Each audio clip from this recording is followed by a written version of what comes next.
Good evening, and a very warm welcome to our respected guest speaker, Dr. Kunal Kamte sir, and all the participants present here. I am Vaidya Yash Chaudhary, founder of Yasarth Veda Foundation, here to fulfill the aim of Yasarth, brings you this 41st session of Ayur Samarpan series. First of all, I appreciate your kind interest by joining our today's webinar and showing your constant love and support towards Yasarth. This motivates us to organize more such activities for our Ayurveda community. Now, without taking much time, I am handing over to my co-host, Dr. Shreya, to take this session moreover. Over to you, Dr. Shreya. Good evening and a very warm welcome to all the participants present here.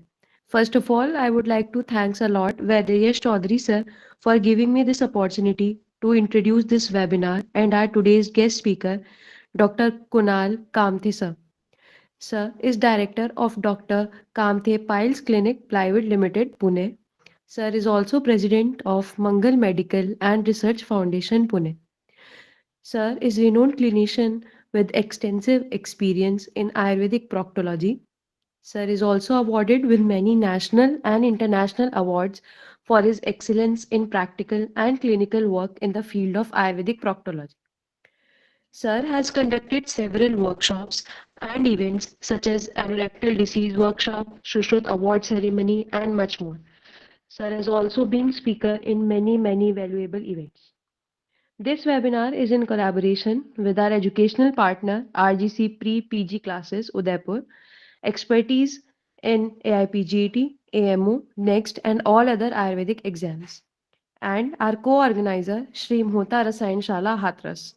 Shri Mhota Rasayan Shala is an old and established Indian Ayurvedic company founded in Hathras, Uttar Pradesh.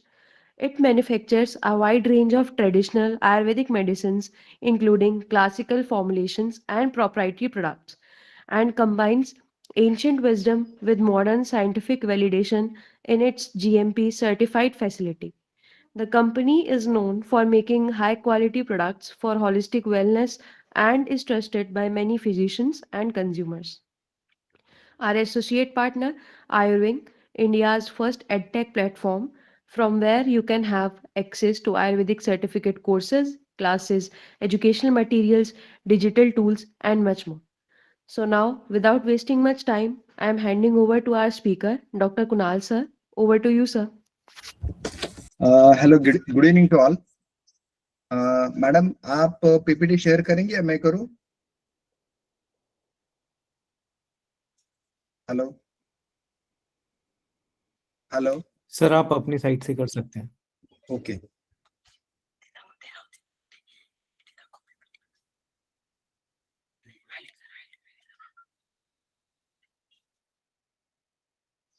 PPT दाखवतो आणि ते चालू आहे screen share.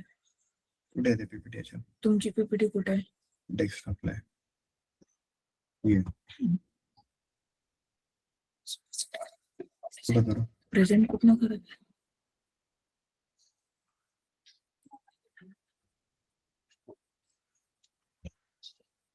Sir 1 second, थोड़ा दिक्कत आ रहा है. Entire screen. हे बघा. बघा. Show share. Is it visible sir?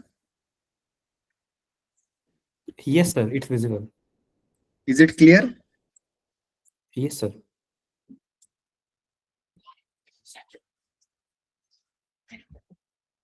आणि कोणतं? राहून दे ना. नाही तुमचं ते हे दिसतंय ना.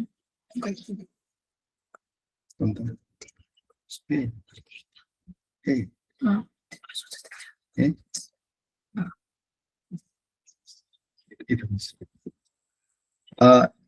सर पीपीटी आपको शो हो रहा है? Yes, sir. Okay. First of all, good evening to all. My name is Dr. Kunal Kamthe. I am Ayurveda proctologist. Pune and Mumbai में प्रैक्टिस करता हूँ.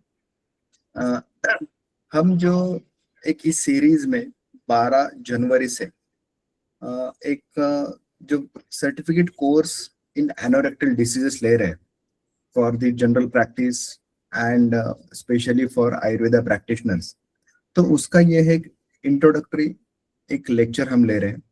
आई am very thankful to Ayurwings and all other our team Yatharth and RJC Udaipur and Mohtaj Ardaas and all. आज हम ये जानने की कोशिश करेंगे कि जो 15 दिन का अपना कोर्स है, प्रोक्टोलॉजी कोर्स, कि उसमें हम किस तरीके से अपने रूटीन प्रैक्टिस में एक अच्छा बदलाव ला सकते हैं। How we can diagnose, how we can treat, how we can avoid and how we can get good number of patients. तो आज का हमारा ये जो टॉपिक है, very interesting topic, that is why proctology knowledge is essential in daily practice। OPD base पे जब भी कोई पेशेंट आता है और व्हेन ही कंप्लेंट अबाउट कि मुझे शौच की जगह पे या गुदा में दर्द हो रहा है, जलन हो रहा है, या फिर कुछ भी कंप्लेंट लेके आता है, तो एवरीथिंग एवरी टाइम डॉक्टर और पेशेंट थिंक्स अबाउट पाइल्स। अगर हम ऐसे देखें तो हर कोई कंप्लेंट जो गुदा मार्ग में होती है वो हर टाइम पे पाइल्स नहीं होता है। There are several conditions. So in case, in such cases we have to take thorough history of the patient। वो history में start from his occupation, his diet habits, his lifestyle, then his history of medication, history of surgery, everything we have to take very very very theoretically। History के बाद में आता है inspection, कि बहुत बार कि ओपीडी बेसिस पे जो कंप्लेंट्स पे ही मेडिसिन दिए जाते हैं, वो ऐसा नहीं होना चाहिए। Proctology is a totally different section. हम जानते हैं कि हमारे आयुर्वेद में अष्टमहागत बताए गए हैं। जो 8 पेनफुल व्याधियाज है उसे अष्टमहागत कहते हैं, और उन अष्टमहागत में पाइल्स मतलब अर्श और भगंदर, ये 2 व्याधियां दी गई है। मतलब सोचिए कि ये अष्टमहागत व्याधियां में, मतलब इन इफ वी काउंट 100%, उसमें भी 20% अर्श और भगंदर, इन 2 बीमारियों का वर्णन किया है। मतलब कितना बहुत इंपॉर्टेंस इन व्याधियों को दिया गया है। इसलिए इनके कंप्लेंट्स जब भी रहते हैं for any patients, so inspection is very very important. Inspection द्वारा बहुत सारे डिसीजेस भी पता चलते हैं, जैसे प्रोलैप्स हेमोराइड्स हुआ, फिस्टुला, या फिर abscess, Fournier gangrene, even chronic fissure, ऐसे बहुत सारी बीमारियां ओनली इंस्पेक्शन से पता चल जाती है। So we should not neglect, we should not avoid inspection. वो इंस्पेक्शन कैसे थरोली करना चाहिए, इसके बारे में हम जरूर नेक्स्ट सेशन में देखेंगे। जिस पेशेंट में प्रोक्टोस्कोपी, एनोस्कोपी पॉसिबल है, जिसको हम अर्श यंत्र बोलते हैं, उन पेशेंट में थोड़ा लुब्रिकेशन लगा के, लुब्रिकेशन में हम यष्टि मधु घृत यूज कर सकते हैं या फिर लॉक्स जेली यूज कर सकते हैं। वो इंसर्ट करके लुब्रिकेशन करके प्रोक्टोस्कोपी एग्जामिनेशन बहुत जरूरी होती है। इसके बाद में जब भी कंप्लीटली प्रोक्टोस्कोपी एग्जामिनेशन होता है, हिस्ट्री हो गई, इंस्पेक्शन अच्छी तरह से हो गया, देन प्रोक्टोस्कोपी एग्जामिनेशन हो गया, then doctor can reach easily for the diagnosis. जब ये 3 सेक्शन अच्छे कवर हो जाते हैं तो डायग्नोसिस अच्छी तरह से होने में मदद होती है। जब डायग्नोसिस होता है तभी मेडिकेशन प्रॉपर पेशेंट को हम दे सकते हैं और तभी पेशेंट को आराम मिलता है। Proctology is a very different kind of area, जिसमें हमारे आयुर्वेद में स्पेशली अपचन, अग्निमांद्य, इसको बहुत ही इंपॉर्टेंस दिया गया है। बट अपार्ट फ्रॉम दैट कि it's a very wide one, so इसलिए हमको इन सब सेक्शन से जाना बहुत जरूरी होता है और इन सब का नॉलेज हमको होना बहुत ही इंपॉर्टेंट होता है। इससे सबसे बड़ा होता है कि we can avoid, doctor can avoid his mistakes. For example कि कोई एप्सिस का पेशेंट आया हुआ है या फिर प्रोलैप्स हेमोराइड्स का पेशेंट है, या फिर फॉर्नियर गैंग्रीन का पेशेंट आया है, तो पेशेंट को हिस्ट्री के बाद में इंस्पेक्शन, प्रोक्टोलॉजी और आपका डायग्नोसिस अगर अच्छा होता है तो you can avoid mistakes. That is very important because many conditions are there in proctology we should not treat by medication that needs surgical treatments. तो इसलिए we can improve our referrals, मतलब हमको क्या नहीं करना है वो हम अच्छी तरह से लर्न कर सकते हैं, सीख सकते हैं और अच्छा उससे वो पेशेंट का भला हो जाए उसको आगे रेफर कर सकते हैं फॉर द नेक्स्ट प्रोसीजर और सर्जरी. अभी के इसमें देखें तो रियलिटी ऑफ ओपीडी प्रैक्टिस, हर एक ओपीडी के पेशेंट में अगर कोई पेशेंट डॉक्टर को कंप्लेंट बताता है तो he always try to give complaints about the anorectal area. जैसे कॉन्स्टिपेशन होता है या फिर कभी जलन होती है, कभी दर्द होता है वगैरह वगैरह. कोई भी दूसरी बीमारी भी हो जैसे अर्थराइटिस हो या फिर लीवर फंक्शन का कंप्लेंट्स हो या न्यूरोलॉजिकल प्रॉब्लम हो, कुछ भी हो, तो 30 to 40% पेशेंट में they have the hidden anorectal symptoms that we have to grab very very thoroughly. ये पेशेंट जो रहते हैं वो डॉक्टर को ये कंप्लेंट्स बताने में बहुत ही एम्बारसमेंट फील करते हैं, शाय फील करते हैं, बिकॉज उनको ऐसा लगता है कि डॉक्टर को अगर ये मैं कंप्लेंट बोलूंगा तो मेरी जो मेन जॉइंट पेन है या अदर डिसीज है उसकी तरफ निगलेक्ट होगा, या फिर doctor will suggest for me directly to surgery, और उनसे उसको बहुत ही डर लगता है. नेक्स्ट होता है कि जब भी ये सिम्टम्स आते हैं, साइंस दिखते हैं पेशेंट में, तो he always deny it, delay it, because there are lot of reasons like कि उसके बारे में ज्यादा नॉलेज नहीं होना, देन खुद सेल्फ मेडिकेशन लेना, आजू बाजू के फार्मेसी से मेडिसिन लेना, या कोई दोस्त बोलता है या कोई घर वाले बोलते हैं उनकी तरफ से या उन्होंने सजेस्ट किए हुए मेडिसिन लेना. इसकी वजह से उसका जो कंसल्टेशन है या उसका चेकअप जो है वो डिले करते जाता है. नेचुरली जब भी कोई बीमारी ये डिले होती है या डिले डायग्नोसिस होता है तो बट ऑब्वियस वो बढ़ती ही जाती है. प्रोक्टोलॉजी में ज्यादातर पेशेंट में ये बहुत ही कॉमन सिम्टम दिखाई देते हैं, जैसे पेन वाइल पासिंग स्टूल. ये पेन में भी किस टाइप की पेन है, बिफोर है, आफ्टर है, ड्यूरिंग मोशन है, that plays an very important role in diagnosis and further treatment.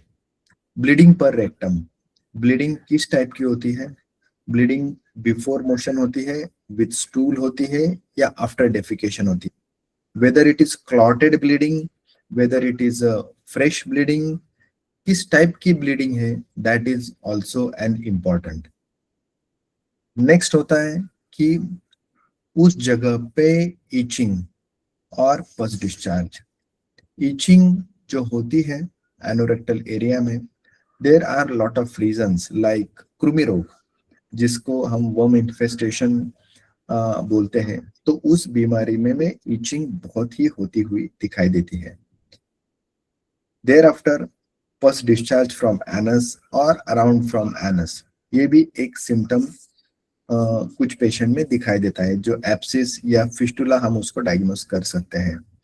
Then non healing wounds. Non healing wounds अगर हम देखें तो chronic fissures, different kind of ulcers, then some carcinogenic growth, इसमें non healing wounds जो है वो in and around anal region में होते हैं. इसी के साथ में स्वेलिंग, बर्निंग, ये सिम्टम भी डिफरेंट केसेस में वेरीज करते हैं.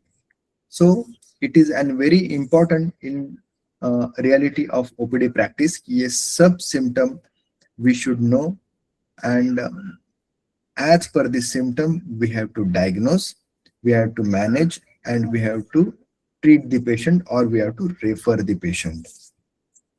Next is why proctology knowledge is important. As we know, जब भी पेशेंट को कुछ भी तकलीफ होती है तो first of all they come to their family doctor, family friend doctor या फिर जनरल प्रैक्टिशनर। शुरुआत जो होती है ना वहां से होती है। So it's a very big role of doctor in the OPD level, because doctor ही ओपीडी लेवल पे उसको अच्छा आइडेंटिफिकेशन कर सकते हैं फॉर बेटर आउटकम। अगर अच्छा आइडेंटिफिकेशन करके डायग्नोसिस अच्छा हो जाता है तो डेफिनेटली वो पेशेंट के लिए इट्स अ ग्रेट आउटकम। जब भी कोई करेक्ट डायग्नोसिस होता है तो it will avoid unnecessary medicine. अगर पेशेंट को एब्सिस है और आप दवाई अगर दे रहे पाइल्स या फिशर के, तो ही विल नॉट गेट रिलीफ। तो उसको वो जो दर्द है और या फिर पस है वो बढ़ता ही चला जाएगा। So one should avoid unnecessary medicines after proper diagnosis and proper knowledge.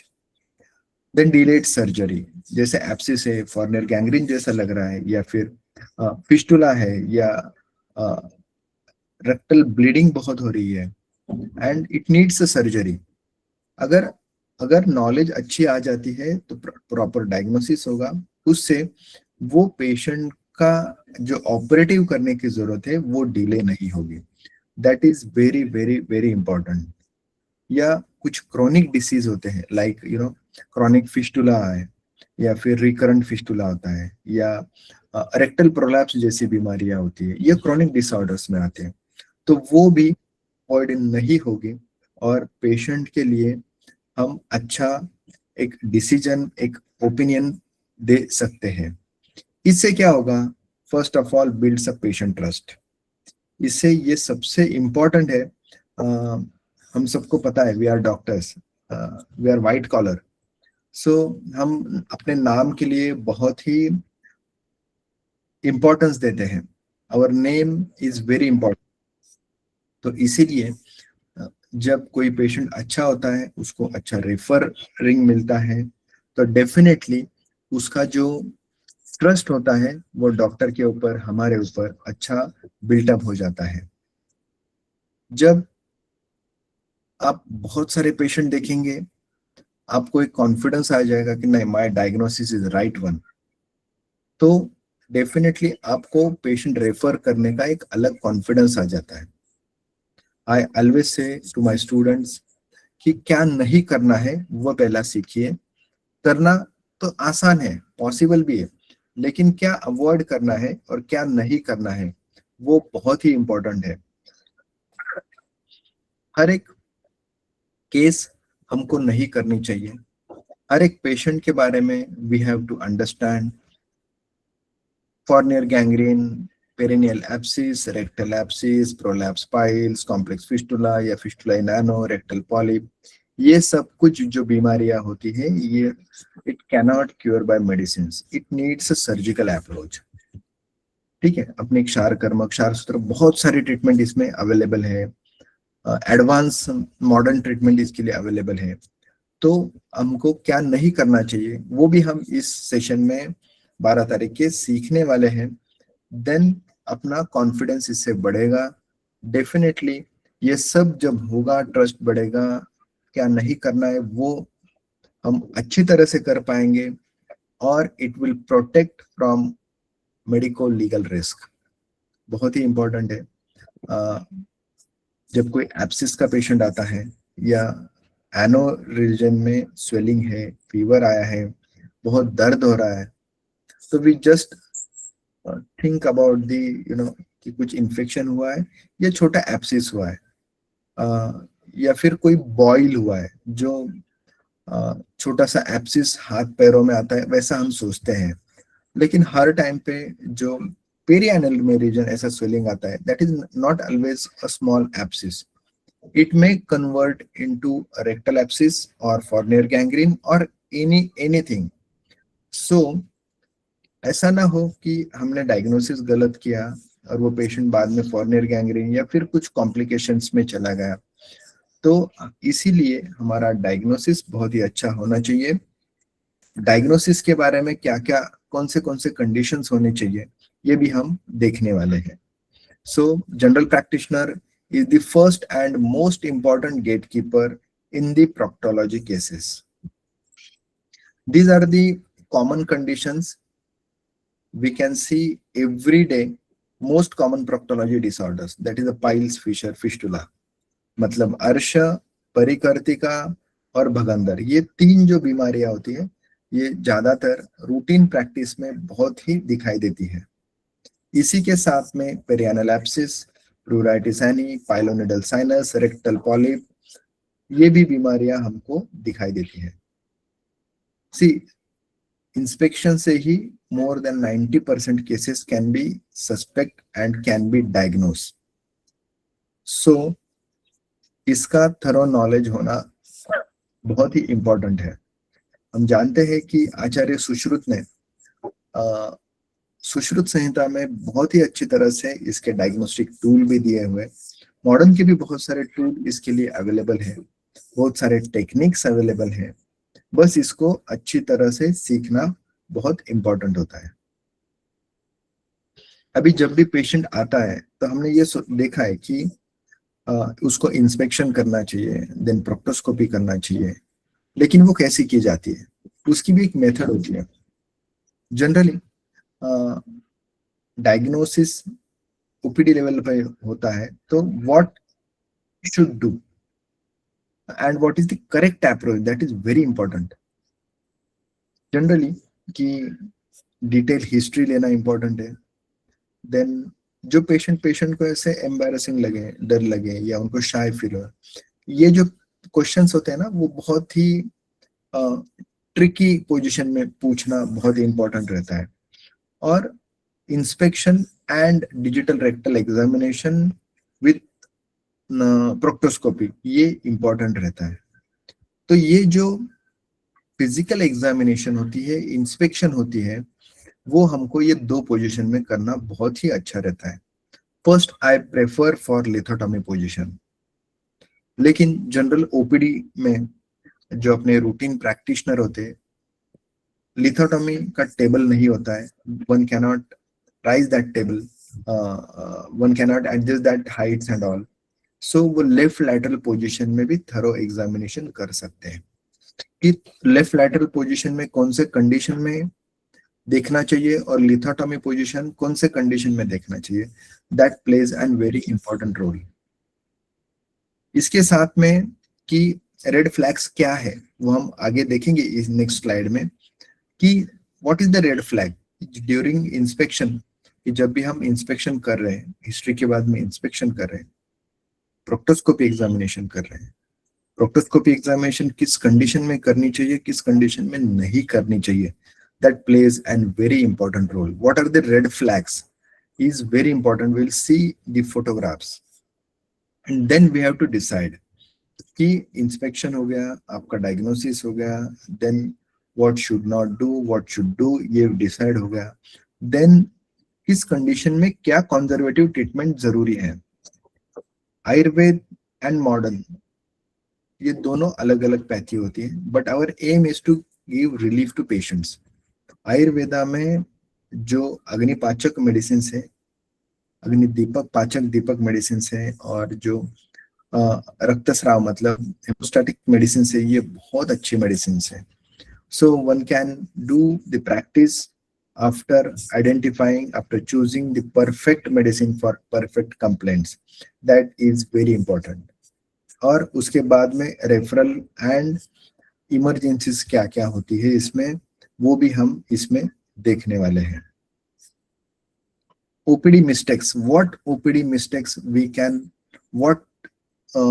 do and what we can avoid. It is very very very common, very important. कि आप इस इमेज में आप देख रहे हैं कि first is a complete prolapse haemorrhoid and second image is it's a complex fistula in ano. उसको एक नहीं, एक से जब ज्यादा भगंदर होते हैं, that is called as complex fistula in ano. So in such conditions, PR should not done. मतलब proctoscopy examination या digital examination avoid करना बहुत ही important रहता है. Because patient को pain बहुत रहता है, जो एनल कैनाल है वो बहुत ही श्रिंक हुआ रहता है, स्टेनोसिस हुआ रहता है, स्पाज्म में रहता है. If we do forcefully rectal examination, patient may get vasovagal shock. So we have to take care of that. And treating such kind of prolapse hemorrhoid when it is having bleeding and sticky purulent discharge. So ये जो condition रहती है, it's an infectious condition. We should not use it. We should not treat by medicines. It's a surgical condition. Then unnecessary steroid ointment misuse. ये कभी नहीं देना चाहिए. I strictly prohibited the local applications of steroidal any kind of ointments because many researchers, many papers has been shown कि ये जो steroids होते हैं local applicant, day after day by some after some days it may produce stenosis in anal canal. So one should avoid it. Then repeated painkillers without a diagnosis. अगर patient को दर्द बहुत है तो one can use a painkiller or anti-inflammatory analgesic tablets for 3 to 5 days, but it should be avoided for a long time without a perfect diagnosis and for further treatment. Then ignoring persistent discharge. जब भी anal canal से या around anal canal से कोई भी type का discharge आता रहता है, it may be watery discharge, it may be a sticky discharge, it may be a bloody discharge, it should not be avoided.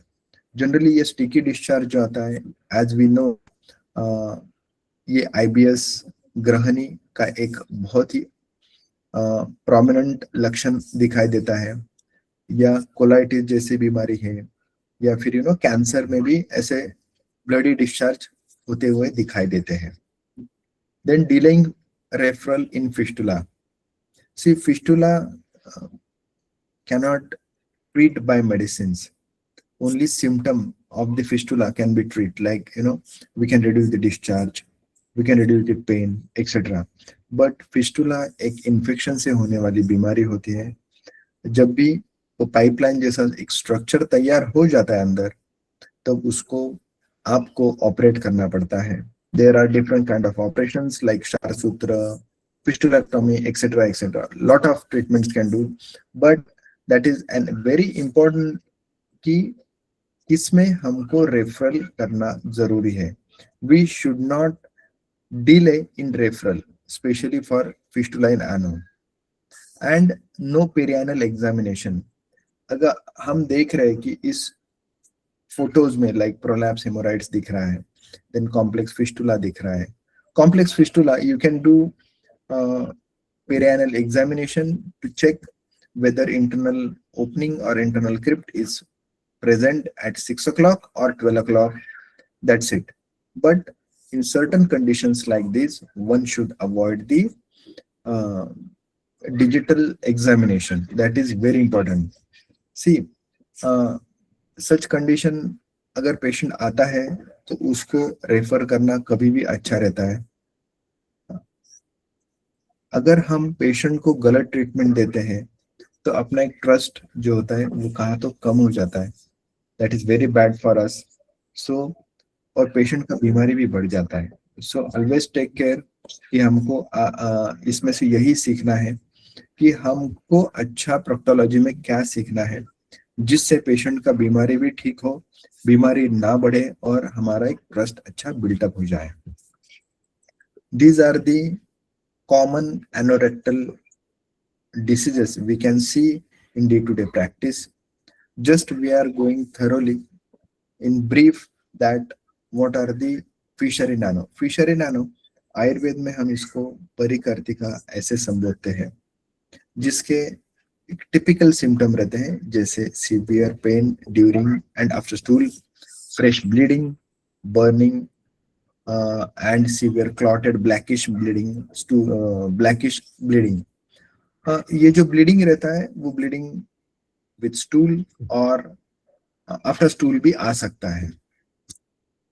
Then in such conditions and fear of defecation, इसमें pain बहुत रहता है। In acute fissures pain is severe.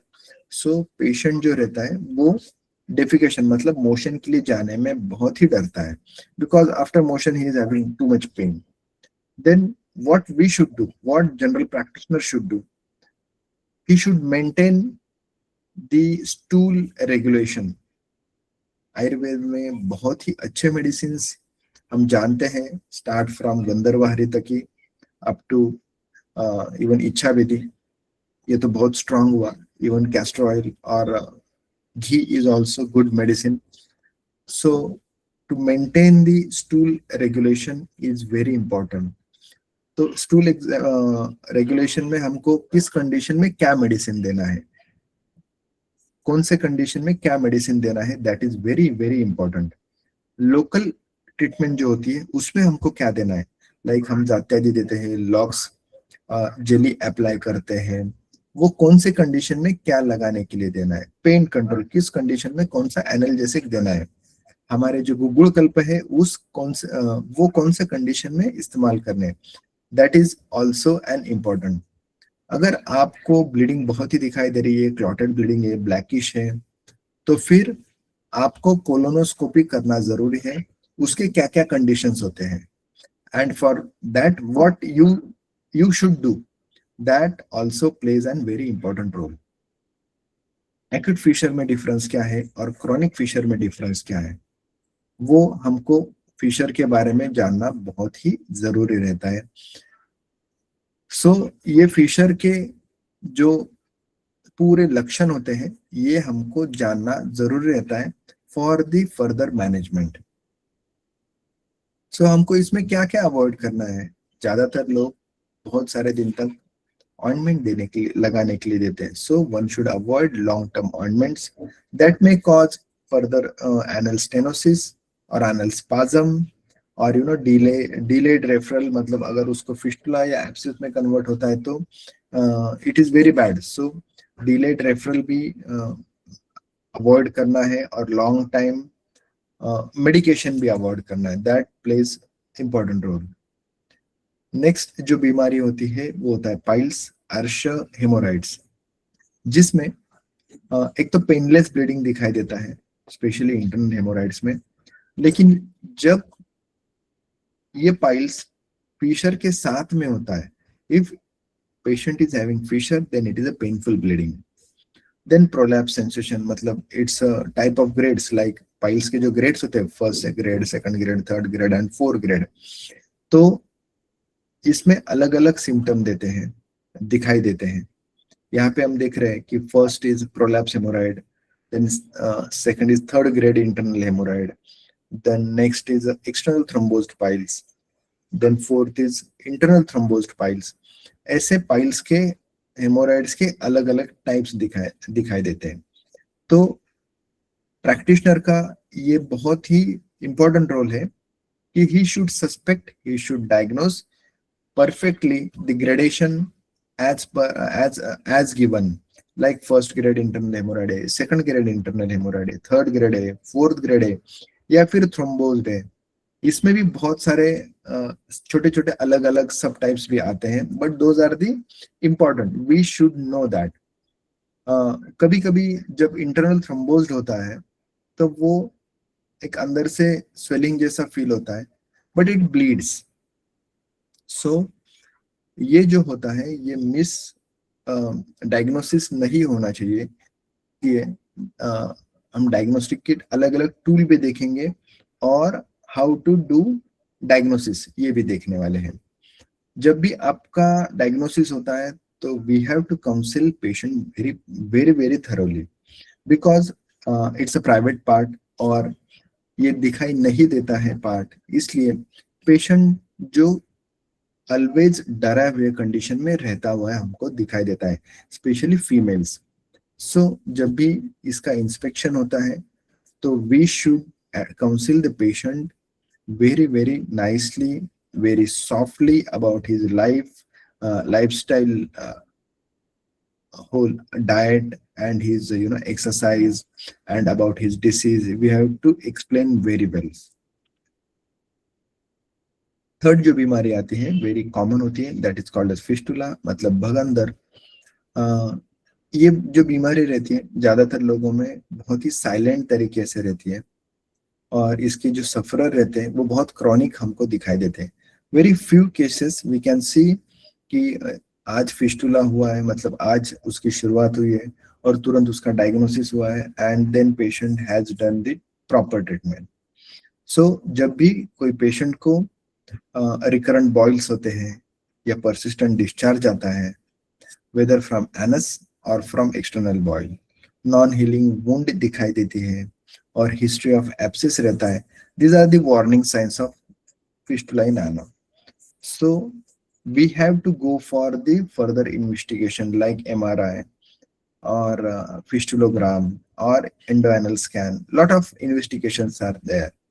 So always try to observe the red flags for the recurrent symptoms and save our patients. These are the some conditions where we can see the red flags. First is that is a rectal prolapse. Next is perianal abscess. Third is the scrotal abscess. So these are the red flags we have to avoid. We have to consult and we have to refer the patient. What should we treat in the OPD level? That plays an important role. Acute fissure को हम अच्छी तरह से treat कर सकते हैं। Then early piles जो रहते हैं, जो नॉन इन्फेक्टेड पाइल्स रहते हैं, उसको भी हम अच्छी तरह से we can treat and we can cure by only medicine and diet. Third is constipation related issues. हम जानते हैं कि कॉन्स्टिपेशन आज एक हर घर की समस्या है, हर एक आदमी की समस्या हम भी इसको कह सकते हैं। और अपने एशिया में कॉन्स्टिपेशन का जो नंबर है वो सबसे ज्यादा है। तो ये जो डिसीजेस है, ये जो कंडीशंस है, we can treat some conditions very easily and confidently by our Ayurveda medicines in OPD level. So all the conditions and all the respected grade wise and condition wise medication we should know. That we have already seen कि refer immediately कि किस किस patient को हमको treat नहीं करना है, हमको refer करना है, like this rectal prolapse, then clotted bleeding, recurrent bleeding, fistula suspicious, complex fistula, and if patient is having severe pain in ano or around ano with fever. Sorry, this sign and symptom shows the patient is having perianal or perrectal abscess or fistula in ano from inside. So we should avoid it. So from the 12th of Jan, whatever we have seen, we are covering thoroughly step by step. हम हर एक topic thoroughly लेने वाले हैं, जैसे start from anatomy, start physiology of anus and rectum, then hemorrhoids, Ayurveda aspect and modern aspect, what we can give the medicines, अच्छा diagnosis, then what conditions we have to refer, and modern operative procedures. ये सब हम expert के द्वारा हम सुनने वाले हैं। डिफरेंट जो एक्सपर्ट है इसमें हम उनके साथ में जुड़ने वाले हैं। ओपीडी बेस का टोटल प्रोक्टोलॉजी नॉलेज स्टार्ट, जैसे हमने देखा कि diagnosis up to medicine, up to referral and whole system.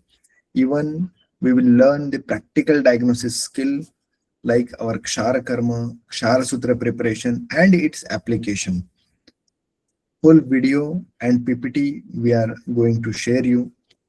Pre-operative conditions, post-operative conditions. Also, we will see how to do the small operative procedures, parasurgical procedures. It's OT preparation and OT techniques.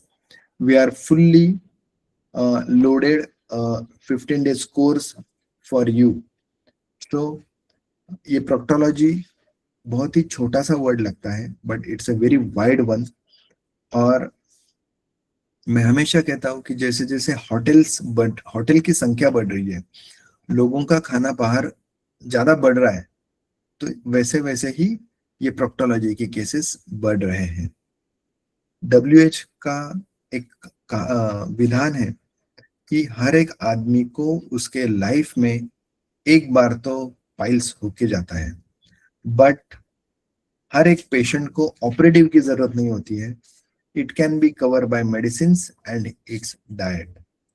So it's a very well designed specially for all practitioners, जिनका लाभ आपको लेना है और अपने practice में growth लेना है। So join the future of smart practice, upgrade your OPD confidence, increase diagnostic accuracy, avoid treatment failures, build referral networks, that is very important, and improve patient satisfaction and your self satisfaction. This certificate course is online course. आपको इसमें everything सिखाया जाएगा related to proctology, because proctology knowledge is no longer optional. अगर आप ये आज नहीं सीखेंगे तो दूसरा कोई तो सीखेगा और अच्छा काम करेगा. So it's a right time to invest in your knowledge and in yourself and gain. We always do the hands-on. We always conduct hands-on training in proctology. That is a 2 days workshop. We are also having the fellowship in Kshar Sutra in affiliation with MUHS, that is Maharashtra Health University of Health Sciences. So after getting the knowledge of this 15 days course, if anyone want to join, they are welcome. Thank you. Sir? Thank you so much, sir, for such an enlightening session. Madam So- किसी को कुछ basic question है तो वो पूछ सकते हैं. If anybody has questions, you can ask.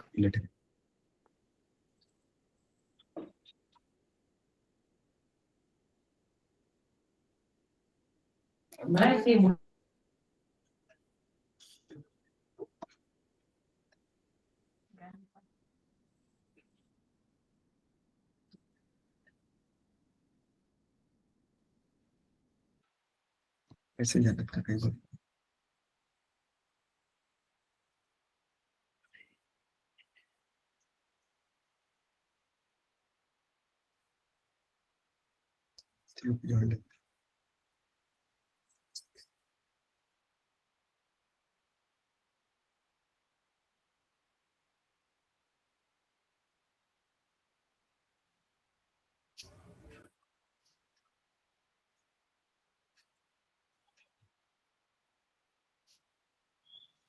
क्या करें सर? मैडम क्या किया जाए? I think no one is having questions. कोई Yes, पूछ रहा sir. है? यस, चैट बॉक्स में एक क्वेश्चन है. 1 second.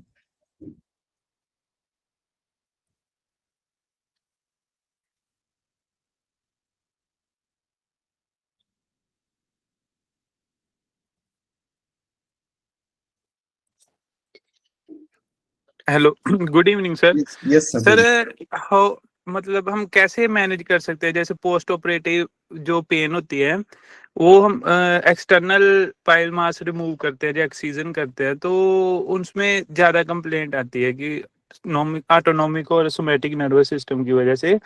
पर हम आयुर्वेदा की तरफ से मतलब कैसे उसको मैनेज कर सकते हैं, कौन सी मेडिसिन यूज करें जिसमें ज्यादा इफेक्ट रहेगा सर? नहीं, सी आप जो एक्सटर्नल हेमोराइड्स आप निकालते हैं, how you are going to remove it?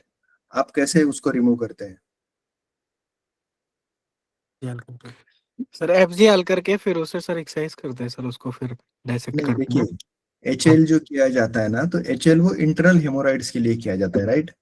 हाँ उसके साथ See, ही सर अगर पहले एक्सरसाइज करते करते अंदर तक ट्रांसफिक्स करके फिर उसको लाइगेट करके फिर उसको एक्सरसाइज कर देते सर ऐसा। देखिए, अगर आपका जो सूचरिंग मटेरियल है, हाँ सर। जो आपके स्टिचेस है, अगर वो अबो डेंटेड लाइन 2 सेंटीमीटर के अबो है, तो हाँ 100% patient will not have pain. पर सर बिकॉज जो एक्सरसाइज किए है वो स्किन बाहर से जो। नहीं, सुनिए ना, हाँ जी। अगर आप कंप्लीटली डेंटेड लाइन से ऊपर सूचरिंग करते हैं पेडिंकल को, तो पेशेंट को कोई पेन नहीं रहता है। हाँ, इट्स अ प्रूवन। लेकिन जब आप बाहर से एक्सरसाइज करके जाते हैं और and you just go away from the anoderm, अगर आप एनोडर्म को इंक्लूड करते हैं एक्सरसाइज करते समय, तो definitely patient will have pain, and for that kind of pain you have to use allopathy analgesic, that's it. Okay sir thank you sir. हाँ, और दूसरा क्या है, जब भी आपको तीनों हेमोराइड्स हैं, तो इट इज नॉट रिकमेंडेड कि तीनों हेमोराइड्स आप एक्सरसाइज करके उसको सूचरिंग ले। एटलीस्ट 2 हेमोराइड्स आप एक्सरसाइज करके उसको सूचरिंग कर सकते हैं, और थर्ड को जो है वो आप स्क्लेरो करो, क्षार करो, लेजर करो, वॉट एवर। इससे पेशेंट का बेनिफिट ये होता है कि he will not have anal stenosis, और स्पाज्म नहीं बैठता है उसको। Okay sir okay sir. Yes, okay. Amreen Taj ji का क्वेश्चन है कि just one bleeding piles, how to stage an emergency, what should not see इनका क्वेश्चन ये है कि अमरीन जी का, कि ब्लीडिंग हेमोराइड है तो उसको कैसे ट्रीट करना चाहिए, एंड कौन से कंडीशन में उसको सर्जरी एडवाइस करनी चाहिए, and when we can do the surgery. See, bleeding जब भी होता है पेशेंट को, तो bleeding is and very bad condition, मतलब कहाँ से भी हो जाए तो वो अच्छी कंडीशन कभी नहीं होती है। तो first of all in history we have to take thoroughly कि उसको बिफोर मोशन ब्लीड हो रहा है, विथ मोशन ब्लीड हो रहा है, आफ्टर मोशन ब्लीड हो रहा है, देन कलर ऑफ ब्लीडिंग क्या है, देन क्वांटिटी ऑफ ब्लड कितना है, ये सब आपको हिस्ट्री के बाद में you do the digital examination, and after digital examination कि आपको वो पता चलेगा whether it is from only piles और अबोरेक्टम। अगर अबोरेक्टम है तो definitely you have to go for colonoscopy. अगर आपको ऐसा लग रहा है कि it's from bleeding, it's a bleeding piles, अगर वो 2nd डिग्री तक है तो you can manage by medicine. अगर वो 2nd to 3rd डिग्री का है या 3rd to 4th डिग्री का है, तो definitely you have to go for operative procedure. Operative it's your and patient choice, both choice, and depend on the condition. ligation, laser treatment, mucopexy,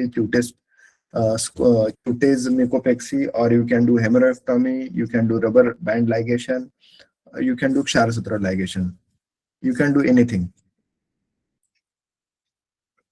One very good question for everyone, that is Dr. Tanish Mishra. He should BMS doctor can perform the anorectal surgery without having MS.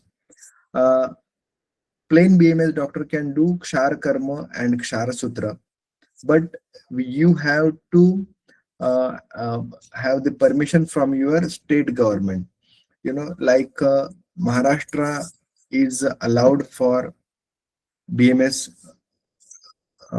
it means allopathy practice in Maharashtra, and our university is also giving permission for Kshara Sutra and Kshar Karma practice. In every state, they are allowing for Kshar Karma and Kshara Sutra practice, not the other practices like like appendectomy, like big operatives, hernia, hydrocele. We are not able to do. Only Kshar Karma and Kshara Sutra BMS doctor can do it. Role of pilonidal sinus in Kshara Sutra.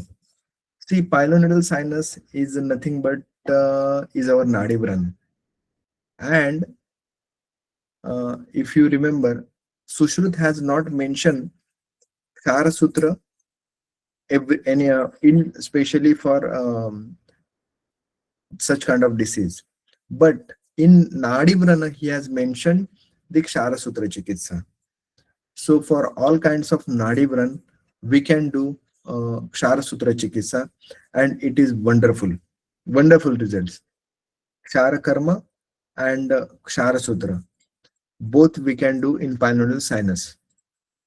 Especially session we are taking for pilonidal sinus with all kind of operatives.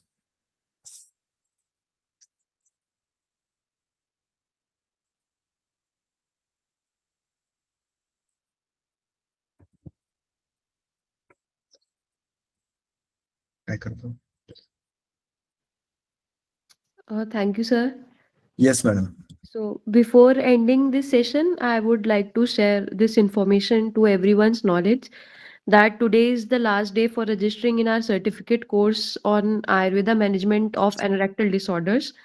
From tomorrow onwards, fee will be increased and only few seats have been left. This course is starting from 12th of January and you will get an authorized certificate and Right. immense knowledge as a practitioner. So kindly register before getting too late. Link has been shared in the groups. So thank you once again, sir. Thank you, everyone.